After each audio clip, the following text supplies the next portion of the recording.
Hello friends, welcome to Education Library. So মই আজি আলোচনা কৰিম টেন্সৰ বিষয়ে। টেন্সক তিনিটা ভাগত ভাগ কৰা হৈছে, present, past and future tense, আৰু এই ভাগবোৰক আৰু চাৰিটাকৈ ভাগত ভগা হৈছে। তো মই আজি আলোচনা কৰিম প্ৰেজেন্ট টেন্সৰ বিষয়ে। প্ৰেজেন্ট টেন্সক চাৰিটা ভাগত ভগা হৈছে: present indefinite tense, present continuous tense, present perfect tense and present perfect continuous tense ভাগ হৈছে। সো মই আলোচনা কৰিম আজি present indefinite tense বিষয়ে, আৰু নেক্সট দিনা হ'ব এই তিনটা। আৰু আপোনালোকে মোৰ ভিডিঅ' নিয়মিতভাৱে চাই থাকিব, মই ৰেগুলাৰলি ভিডিঅ' দি যাম। সো আজি আলোচনা কৰিম present indefinite tense। So present indefinite tense কাক কয়? যি ক্ৰিয়াই কোনো কাম বা কাম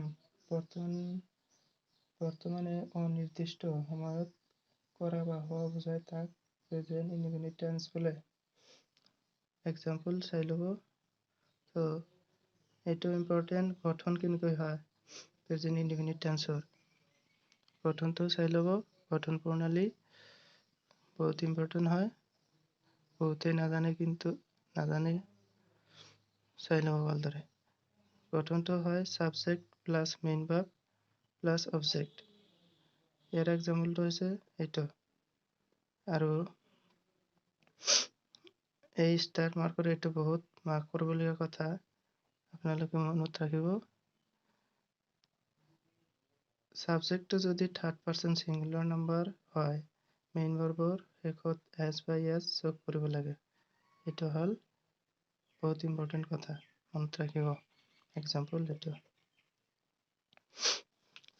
সো এতিয়া মই আলোচনা কৰিম প্ৰেজেন্ট ইনডিফিনিট টেন্সৰ ব্যৱহাৰ, ইউজ কেনেকৈ কৰা হয়, মানে কেনেকৈ আমি বুজিম যে এই বাক্যটো প্ৰেজেন্ট ইনডিফিনিট টেন্সৰ। সো প্ৰথম নম্বৰ ব্যৱহাৰ, সদায় হোৱা নাইবা প্ৰত্যেক দিনা হোৱা কাৰ্য বুজাবলৈ প্ৰেজেন্ট ইনডিফিনিট টেন্সত ব্যৱহাৰ কৰা হয়। Example, Rajen goes to post office every day। চাই ল'ব।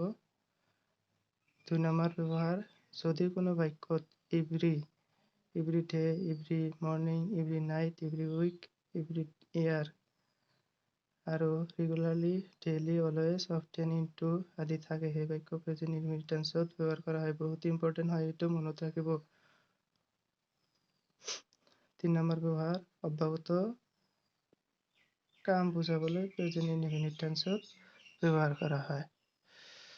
অব্যাহত কাম, birds fly in the sky, she never tell a lie, he gets up early in the morning। এইবিলাক অব্যাহত কাম। ডগ বাৰ্ক, মানে কুকুৰে ভুকে, এইবিলাক হয় অব্যাহত কাম কুকুৰৰ। 4 নম্বৰ ব্যৱহাৰ, চিৰসত্য কথা বুজাবলৈ প্ৰেজেন্ট ইনডিফিনিট টেন্সত ব্যৱহাৰ কৰা হয়।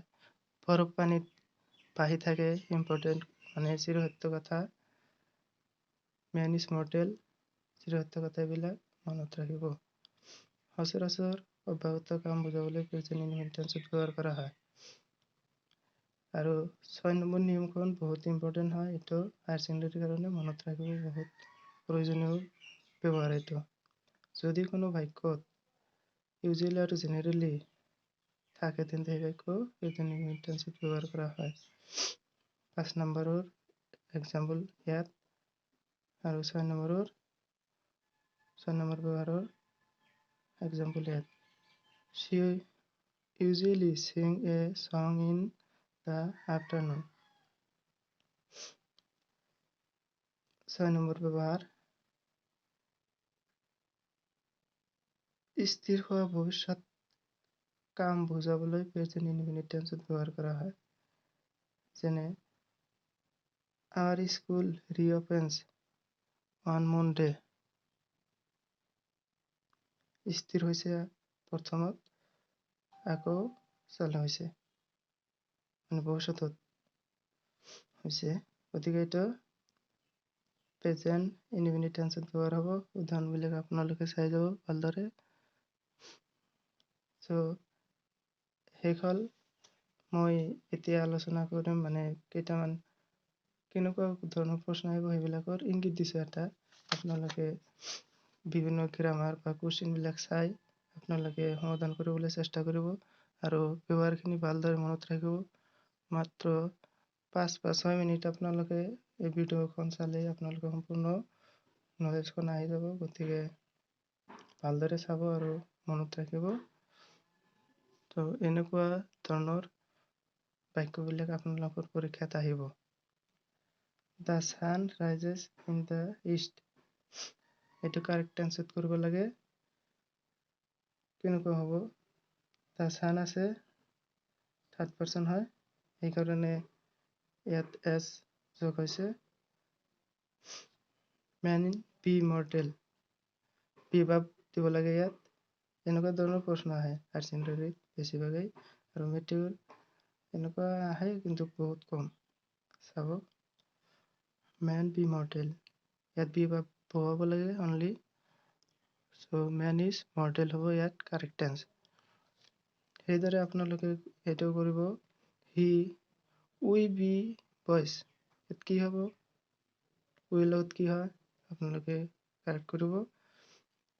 দে go to school every day, every day আছে গতিকে প্ৰেজেণ্ট ইনডিফিনিট টেন্সত হ'ব। এইটো গমেই পাইছে। তো দে আছে, ইয়াত কি হ'ব? কাৰেক্ট টেন্স কৰিব। The horse can run fast, তো কাৰেক্ট টেন্সত কৰিব। ঠিক আছে, হ'ব আজি। ভিডিঅ' ভাল লাগিলে বেলেগক শ্বেয়াৰ কৰি দিব আৰু মোৰ চেনেল ছাবস্ক্ৰাইব কৰি ৰাখিব। বেল আইকন বেলটো বজাই ৰাখিব যাতে পৰৱৰ্তী ভিডিঅ'বিলাক আপোনালোকে পাই থাকে। চ' থেংক ইউ, ধন্যবাদ, ৰাখোঁ।